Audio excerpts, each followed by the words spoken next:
especially for patients with lower pain threshold, so people that may experience some, they're scared, or maybe they feel like the therapy is being painful. After the first for the first little round of shocks on the body area, the area is being desensitized, the analgesia takes effect, and if I waited maybe 30 seconds and continued, even on a higher intensity, the patient has a better tolerance already.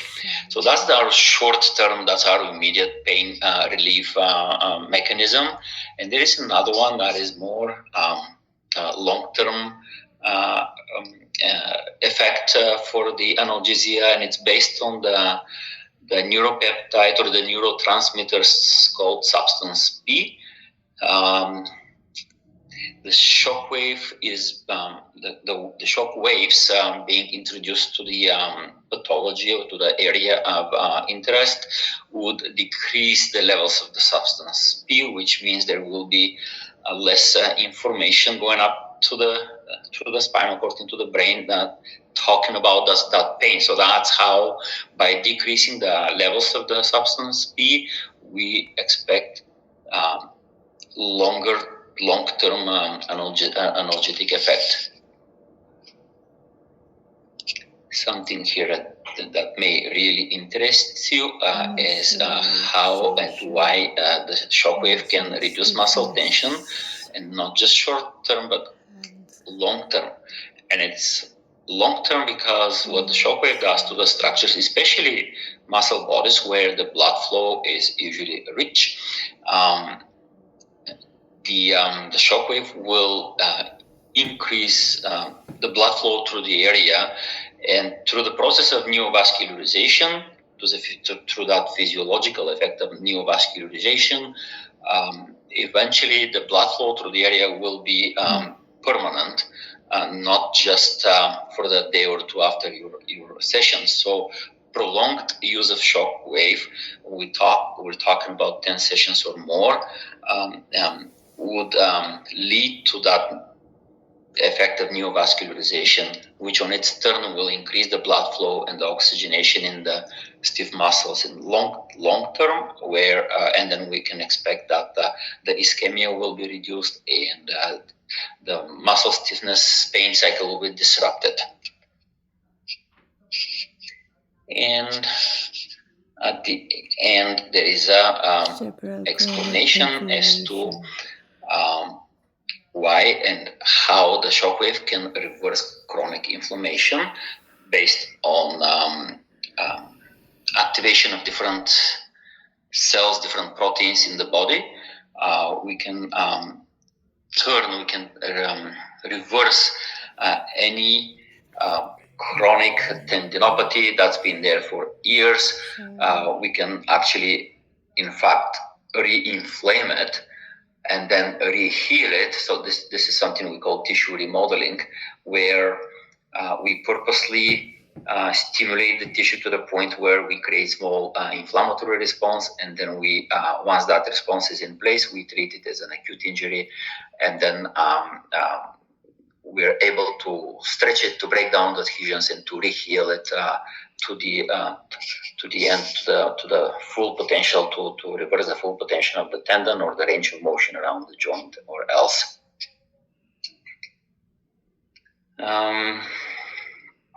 So this is pretty much all we said so far about the stimulation with shockwave in a nice slide here. The shockwave is energy that creates mechanical stimulation, and that mechanical stimulation, which is the shockwave itself, can regulate the substance P for long-lasting pain relief. It can create immediate pain relief through the gate control mechanism, and it will improve the blood supply permanently, again with prolonged use, which will lead to better muscle relaxation. And another quick slide that has to do with what happens on the cell level once you stimulate the cell given tissue. we can expect anything from lymphatic vessel growth, factors released that will eliminate the calcification. Once we stimulate the bone growth factors, we expect bone repair. With the neovascularization, there is several effects. By improving the blood flow, obviously, we assist in the bone repair, in the tendon repair, and the collagen synthesis will also assist with tendon repair. Obviously, like any modality, like any external force applied to the human tissue, there will be always some contraindication. Okay. Some of them are very common for many modalities, physical therapy modalities, like the growth plate areas, implants, metal pacemakers. The gas-filled organs don't do well with shockwave. The shockwave is able of causing pneumothorax. It can penetrate, it can hurt the lung. Again, more so the focus shockwave, just because the energy is super concentrated in tiny area. But with the radial shockwave, obviously we don't want to be right on the lung apexes or in the intercostal spaces with too much of energy. Cancer is always a contraindication. Corticosteroids, relative contraindication, as pretty much we can still use shockwave. We just have to wait about 6 weeks after a cortisone injection. And obviously we don't want to do it over the spine, meaning the spinal cord. Yes, we can do shallower applications over ligaments, paraspinal muscles, but not excessive energy that may reach the spinal cord. Another slide for contraindications here that includes a few more things like pregnancy, and pregnancy is an absolute contraindication, as the machine has like we just spoke, it stimulates growth factors. It has a systemic effect on the body. So in any given week or any given part, it's all contraindicated. You cannot do a knee or a toe or anything in any the weeks of the pregnancies because of that systemic effect. Obviously, thrombosis, tumors, polyneuropathy. When there is decreased sensation, there is always a risk of injury with the shockwave machine. It can break the skin, it can cause hemorrhages, it can cause, if the patient does not have sensation, if there is no feedback on extreme settings, the machine could potentially harm the patient. Another specific one of the contraindications is acute inflammatory condition. The shockwave is a modality that causes, like I said before, it causes small inflammatory response in the body. So if our patient had an acute inflammatory condition that just started a week ago or so, and they have a lot of pain, throbbing, pulsating, swelling, the shockwave is not a suitable modality. By the book, it has to be minimum 3 months from the onset of the pathology before we can treat that tendon or bursa or whatever tissue that is. We have to make sure it's not already inflamed, and we go ahead and we inflame it even more. Blood thinning medications, people on that's a relative contraindication. We just have to be careful with the amount of energy we introduce on the first visit. Often people that are on blood thinners, they will probably end up being a bit bruised and achy next couple of days, most likely. And those are the important contraindications. Some of them repeat with the first slide. This is okay. So here is a slide about when I said there is no side effects of the shockwave. There is some. There is no. How should I put it? So there is no long-term side effects. So there is some possible short-lived minor complications to the shockwave. One of them is the erythema or tiny swelling in the treated area. If that occurs, obviously it will disappear in a couple of days, and it's not something permanent. Any of those are not permanent. So whether the patient maybe there is change in the bodily sensation, itching, you name it, that's part of the analgesic effect and the shocking of those receptors on the skin level, the hematoma, the petechiae, and even skin damage, especially after previous corticosteroid therapy or when we work on bony prominences, like let's say epicondylitis, where the bony, we're on the bony area and the bone is right under the skin, and we somehow got excited and applied a little bit too much pressure, too much intensity. In certain individuals, you may crack the skin, which is, we don't want that, and it's avoidable. During the practical course, if you guys show up there, we will be discussing in detail how and what we do not to allow any of this to happen, or what do we do if it does happen. Quickly about the parameters. So those machines have three major parameters, and it comes down to frequency, intensity, and number of shocks. So when we treat a patient, there is three variable parameters that we can control and we can adjust during the session. We can change some of the, actually all of the parameters. We can change them on the go without pausing the machine. All of the machines, even the easy unit allows that. It's easier on the newer units as they have this controller on the applicator itself now, where you don't even have to go to the machine itself. You can change parameters from the applicator. Frequency. Most shockwave units on the market, they allow from 1 to 15 hertz, and that's our easy machine that allows that. On those more fancy machines, we can go up to 22 hertz of frequency. Intensity is measured in pressure bar. The reason being, the radial shock waves are mostly air compression units. They are pneumatic devices, and that's why the intensity itself is measured in how much pressure is in the unit.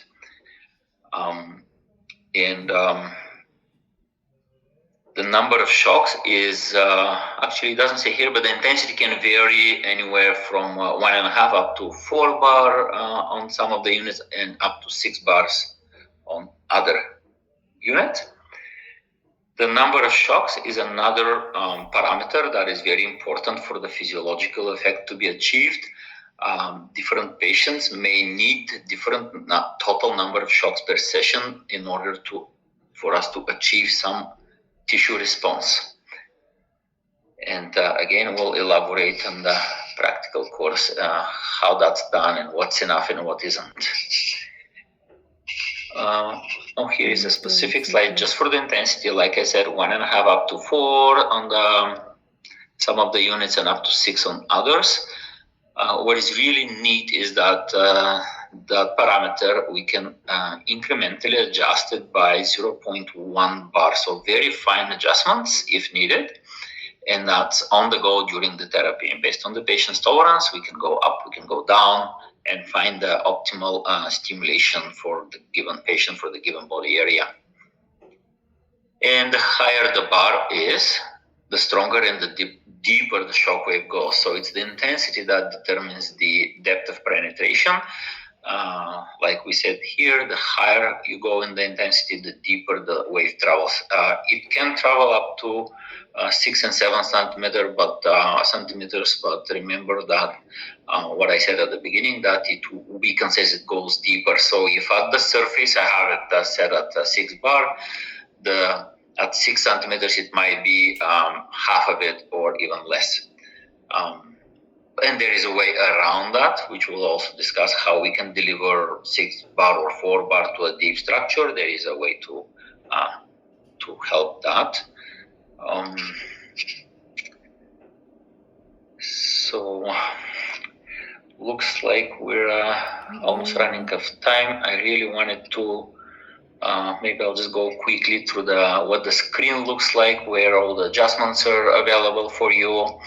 There is something we call, I'm just going to go faster for the next 5 minutes so you can guys at least see a little bit more of what's available, and we'll leave the detail for another day. So there is something that we call a finger test. Only the true shockwave units can deliver acoustic wave without physical touch with the patient. In this case, the person there is feeling the shockwave through the gel without touching the metal or the transmitter. There is two types of different applicators. One we call the Magnum, with the blue one with the wheel in the middle where you can control parameters, and the white one is I don't think it has a special name, but it's just different type of transmitter applicator. There's several kinds of transmitter, as you can see on the pictures. I'll show you another slide for that. We're gonna skip through the maintenance. That's not important at that point. There's different kinds of transmitters. There is small or mid-size, bigger. There is concave and convex. There is titanium and steel transmitters, and there is some with the rubber caps, you name it. They have different uses altogether.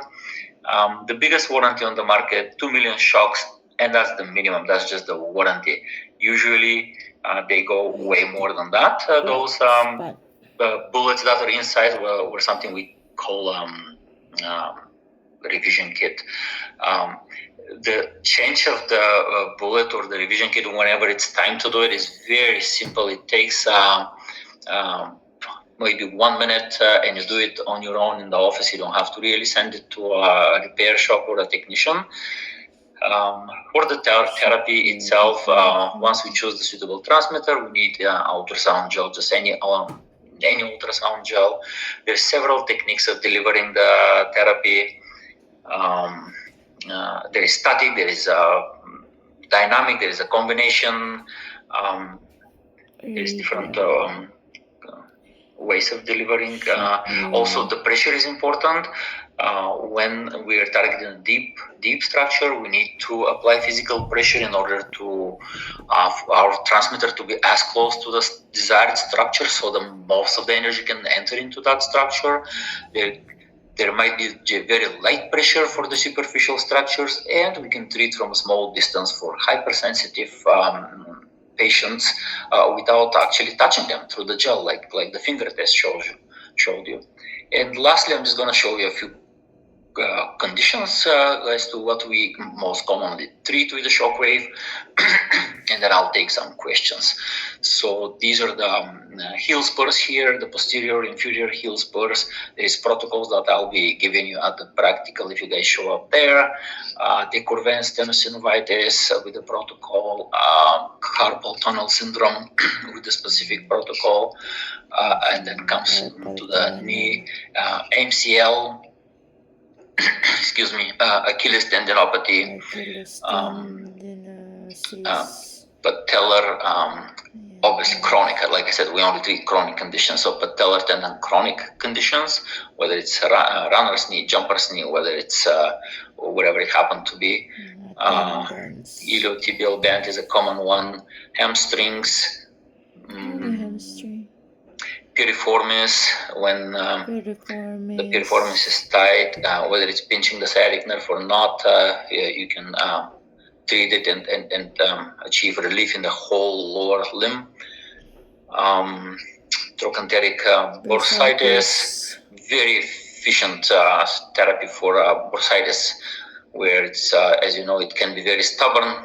Shockwave therapy can truly deliver results within sometimes people feel significant relief even after the first session.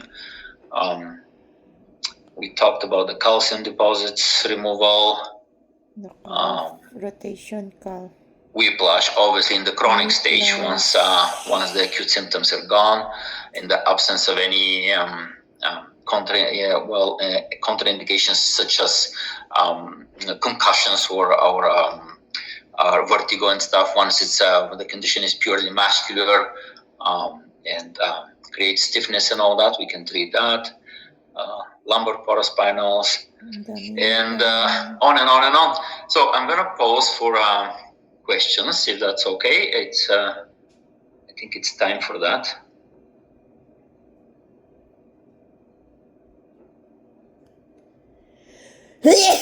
Heather, can we take some questions now if we do have time, or Yeah, absolutely. That was an excellent presentation. Yan guys. I did see the first Ma-attend question ako in the ng chat here. Let me just find it. What is the difference between focused and radial? Can RMTs do focused shockwave therapy or just radial? ano tawag dyan?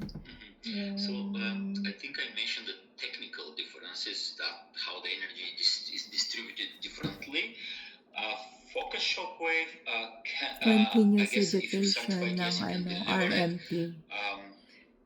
May But bayad one ito thing from my guys. practical experience, even in my physiotherapy clinic where we have a chiropractor and we have a massage therapist and all, we get less use of the focus shockwave. The reason I being, will upload it is this pretty video aggressive. guys Often it in needs my YouTube visualization, channel maybe so real-time that you can visualization if you're going watch after also. This is a continuous structure that education is deep into for the body, whether it's registered fracture, massage whether it's calcium therapists. deposit. You have to be very specific Okay to the application. guys, thank you for watching It guys. can be done successfully on And patellar the tendon doctor or Achilles just tendon where you don't need that visualization. entertaining the But you have to know the questions. machine itself is Bye for now probably 3 guys. times more expensive.